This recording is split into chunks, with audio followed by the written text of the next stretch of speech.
Hello guys and welcome back to this channel, where today guys I'll be showing you how to add countdown timer to Shopify store.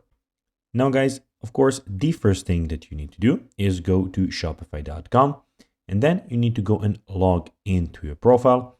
But guys, if you do not have one, you can always go and register to Shopify.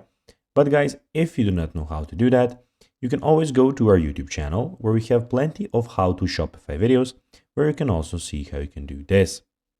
Now guys, that we got that out of the way, let's see what we actually have in front of us here. So as you can see here, we have the Shopify store that I have created, and here we have some options.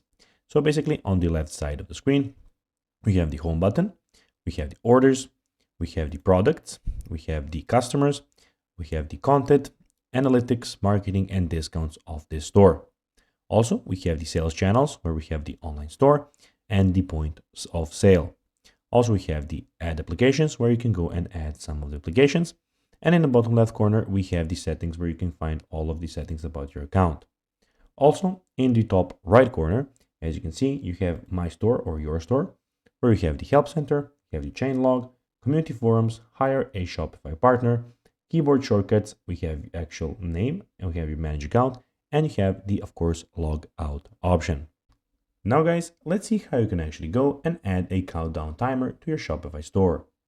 First of all, create a new campaign, choose a campaign type, choose a template, then name your campaign, edit the campaign, then set the countdown timing, set the display rule, add your email integration, and that's basically how you can do it.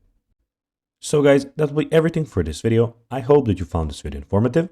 If you did, don't forget to like this video, share it, subscribe to the channel, and put the notifications on.